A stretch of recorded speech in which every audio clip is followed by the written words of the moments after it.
Oke, pada konten kali ini kita akan ngebahas tentang mengapa mendengar dengan baik itu penting dan bagaimana mendengar atau menjadi pendengar yang baik akan menunjang perkembangan kita sebagai manusia. Selamat datang di konten Menjadi Manusia dan ini episode ketiga.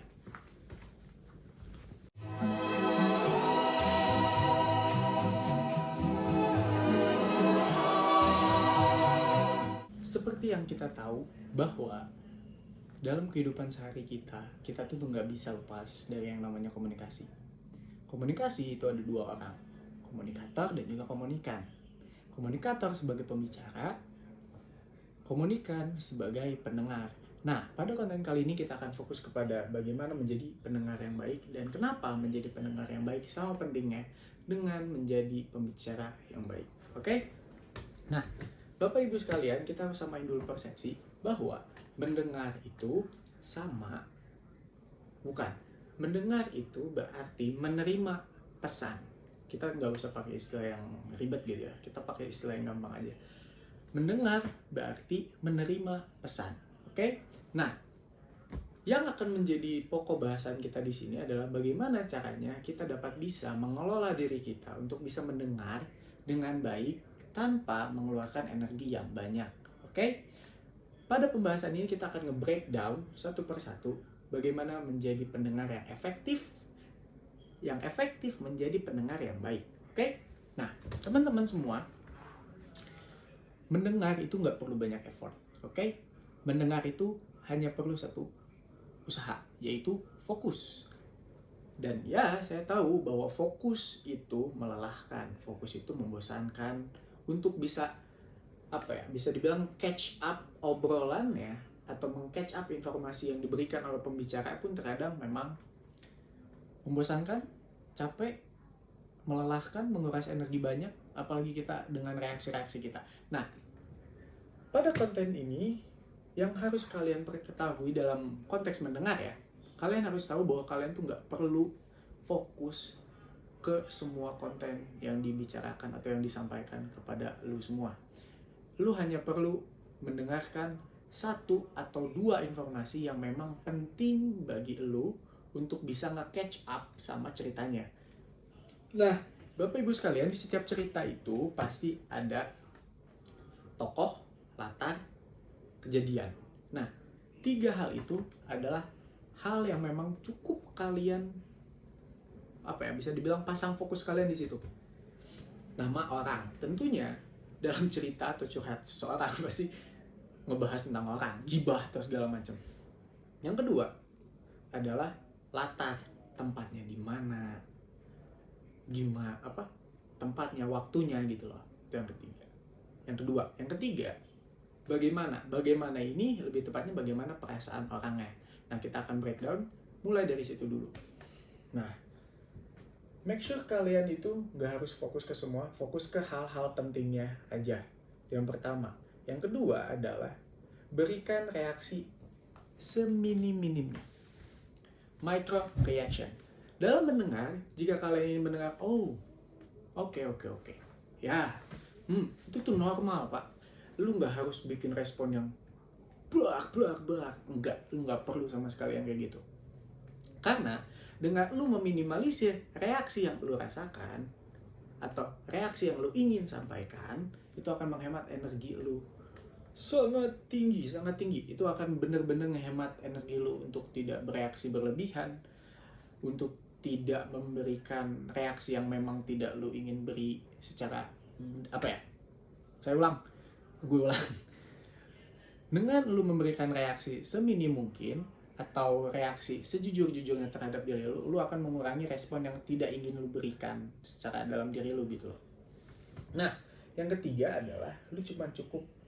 Ini yang sebenarnya agak susah karena ini juga memang bisa dibilang sedikit menguras tenaga, ya.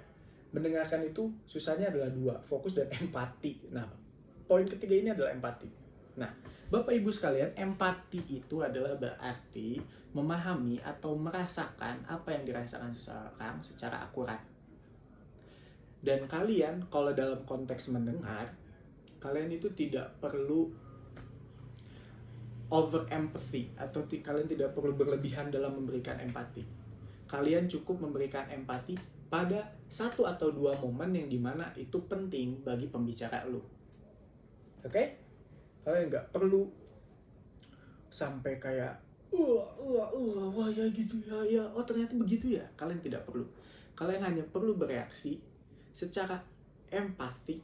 Kalian hanya perlu berempati pada peristiwa-peristiwa yang memang kita tahu dalam cerita pembicara atau dalam informasi yang kita sampaikan itu perlu untuk diberikan empati atau memiliki dampak yang besar. Contoh, kalau ada orang yang pacaran terus dia putus cerita ke kita, yang kita harus empatiin adalah perasaan dia waktu dia cerita saat putus. Contoh, gue putus, gue sangat sakit hati. Nah, di gue sangat sakit hati itulah momen dimana lu harus bisa masuk empati lu untuk mengetahui bahwa gue ngerasain apa yang lu rasain gitu loh. Nah, itu gitu loh. Dan bener lah Pak, serius. Yakinlah atau percayalah teman-teman, mendengarkan itu tidak perlu effort gitu loh. Nah, itu dalam konteks bagaimana caranya menjadi pendengar yang baik. Nah, Bapak Ibu sekalian, kenapa gue mendukung atau mengajak kalian untuk menjadi pendengar yang baik? Karena dengan mendengar kita belajar, kita mendapatkan informasi. Nah, banyak orang yang merasa bahwa di saat dia mendengarkan seseorang berbicara dan mereka tidak merasakan ini obrolan manfaatnya apa ya. Percayalah Bapak Ibu sekalian, tetap ada manfaatnya. Manfaatnya adalah kita jadi mengetahui bagaimana sifat dia. Dan ini memang perlu observasi yang panjang dan butuh intensitas yang tinggi dalam mendengar gitu, dalam mendengarkan cerita orang. Tapi seperti yang kita tahu, kita tuh nggak bisa berkomunikasi. Kita tidak bisa hidup tanpa berkomunikasi. Kita berkomunikasi setiap saat. Mungkin satu-satunya kita tidak berkomunikasi tidur, bangun tidur, mandi. Ya, ada beberapa orang yang tetap berkomunikasi saat mandi. Nah, maksud gue di sini adalah dengan kalian belajar menjadi pendengar yang baik, kalian tentunya akan menjadi observer yang baik juga. Ya mungkin ini agak sedikit salah ya pemikirannya, tapi ini udah dialamin sama gue sendiri. Dan percayalah Bapak Ibu sekalian, semakin sering kalian mendengar seseorang, kalian akan menjadi paham bagaimana dari dia bercerita, seperti dia menampakkan sifatnya yang asli gitu, sifat meskipun tidak banyak sifat aslinya yang ditinjau yang diperlihatkan, tapi tetap banyak gitu loh. Kalian tinggal memahami gitu loh. Oh ternyata di saat dia sakit hati itu seperti ini. Oh mungkin di saat dia senang tuh seperti ini gitu loh. Tergantung dari ceritanya yang dia sampaikan. Dan di situ adalah titik informasi yang dimana lu bisa dapatkan tentang orang tersebut gitu loh. Di saat dia bercerita dan kita menjadi pendengar. Yang itu yang pertama. Yang kedua, ini yang bagi gue penting. Mendengar atau menjadi pendengar yang baik itu sangat ngebuat orang percaya pada kita. Percayalah Bapak Ibu sekalian, kepercayaan itu adalah harga yang mahal. Kepercayaan tidak mudah untuk diraih. Dan bagaimana kita langkah awal untuk kita meraih kepercayaan orang adalah menjadi pendengar yang baik.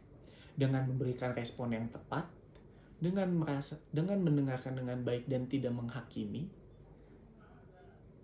Percayalah bahwa tidak menghakimi, mendengar, memberikan respon kecil-kecilan kayak oh, oke, oh, gitu ya. Itu merupakan bisa dibilang sebagai active listening gitu loh. Karena di saat kita mendengarkan secara aktif, kita mendengar tapi juga kita memberikan respon yang memang dia inginkan gitu loh. Itu yang kedua. Nah, yang kedua ini sebenarnya memiliki, bisa dibilang overpower ya sebenarnya. Kalau dalam istilah-istilah game ini overpower. Menjadi pendengar yang baik itu membuka diri lu untuk dipercayai oleh sama seseorang. Dan kepercayaan itu banyak sekali momen di mana di saat orang sudah berani bercerita, itu menandakan indikasi suatu tertentu gitu loh. Dan dengan kepercayaan yang ditimbulkan dari bagaimana kita mendengar dan bagaimana dia senang untuk bercerita ke kita, itu terkadang memberikan kita hubungan yang sehat. Nah, dengan hubungan yang terjalin ke atas dasar kepercayaan sehingga menimbulkan hubungan yang sehat antara pembicara dan juga pendengar, nah terkadang si pembicara ini akan selalu memberikan informasi kepada kita. Nah, informasi tersebut itu kan bisa banyak macam, dan banyak sekali momen di saat si pembicara ini memberikan informasi itu adalah informasi pekerjaan, informasi suatu hal yang berharga, yang dimana itu akan membantu lu mengantarkan kepada peluang-peluang yang lu mau, Pak. Dan itulah kenapa hubungan atas dasar kepercayaan yang efektif antara pembicara dan pendengar seringkali mengantarkan kita kepada peluang-peluang yang kita inginkan. Percayalah teman-teman, di era di mana banyak sekali pembicara, banyak sekali tips-tips untuk menjadi pembicara yang hebat, pembicara yang efektif, tetap butuh pendengar. Sangat tetap butuh pendengar. Bahkan marketnya dari pembicara adalah pendengar. Nah, jika kalian sudah bisa menjadi pendengar yang baik, kalian akan mendapatkan kepercayaan yang baik pula. Nah, kepercayaan yang baik pun ini tidak berdiri sendiri dari kalian mendengarkan ya, tapi dari kemampuan kalian menjaga kerahasiaan dari seseorang menyampaikan sesuatu kepada kita. Jadi ini bukan jaminan bahwa kalian menjadi pendengar yang baik, kalian akan mendapatkan kepercayaan orang. Enggak. Itu gimana? Itu ada anakannya lagi dan akan panjang kalau kita bahas. Nah, yang keempat, dengan mendengar, kita bisa menjadi lebih paham tentang bagaimana kita mengelola emosi, mengelola reaksi kita. Dan ini adalah hal yang penting untuk kita punya, untuk membentengi diri kita. Bapak Ibu sekalian, teman-teman semua, regulasi emosi itu penting dalam mendengar. Karena kita tidak boleh, atau tidak, bukan tidak boleh sih lebih tepatnya. Lebih tepatnya jangan sampai kalian overreact atau bereaksi berlebihan atau beremosi berlebihan atau menempatkan emosi kalian berlebihan pada cerita orang. Dan menjadi pendengar yang baik akan menyelamatkan kalian dari hal-hal tersebut gitu loh. Karena di saat lu mendengarkan seseorang dan lu menaruh emosi yang terlalu besar terhadap suatu cerita yang disampaikan ke lu akan terkesan bias gitu loh, Pak. Paham gak sih? Malah jadi berpihak. Ya, which is itu wajar-wajar aja, gak ada masalah. Tapi kalau dalam idealnya gitu ya, jadilah netral, Pak, kalau dalam mendengarkan gitu loh. Jangan sampai kalian berpihak pada satu orang, dua orang gitu loh. Berpihak, netral aja. Memang manusia itu tidak mungkin netral karena kita pasti berpihak berdasarkan kedekatan kita atau kesukaan kita terhadap suatu orang. Tapi kita bisa bersikap netral. Nah, ini yang dimaksud dengan regulasi reaksi. Kalau lu gagal dalam meregulasi emosi lu dalam mendengarkan suatu cerita atau informasi, itu akan menimbulkan bias yang dimana reaksi lu itu akan tercampur dengan kalau gue suka sama dia, berarti lu jelek. Gue suka sama dia, berarti kamu salah. Nah, pendengar itu bukan orang yang memutuskan itu salah atau benar. Kita tidak memutuskan itu salah atau benar gitu loh.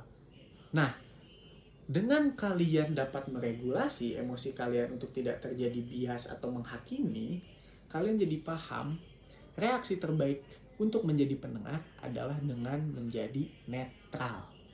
Reaksi netral itu yang dibutuhkan sebagai pendengar untuk tidak menyakiti banyak orang gitu loh. Meskipun memang ketersinggungan tidak bisa dihindarin, itu udah seperti itu, udah hukum alam sepertinya. Tapi dengan kita netral, kita dapat mengurangi ketersinggungan yang ada dalam kita mendengarkan seseorang. Dan mendengar, ini poin yang paling penting sebenarnya. Dengan mendengarkan orang, memang mungkin menjadi pembicara itu lebih keren. Menjadi pembicara itu terlihat tangguh, terlihat canggih, bukan canggih, terlihat wah dia berwibawa gitu. Tapi percayalah Bapak Ibu sekalian, dengan mendengarkan kita bisa menyelamatkan banyak orang. Itu adalah salah satu hal pelajaran terbesar yang gue dapat di bangku kuliah di jurusan rehabilitasi. Gue dulu ngerasa bahwa berbicara itu keren, berbicara itu tangguh, kemampuan berbicara adalah satu hal yang sangat-sangat penting gitu ya, which is memang penting gitu, tapi untuk dapat mendengarkan orang itu jauh lebih penting, karena dengan kita mendengarkan orang, kita bisa saja menyelamatkan orang yang kita dengerin. So, this is, ini adalah konten dan semoga ini bermanfaat. Dan mohon maaf bila ada salah kata dan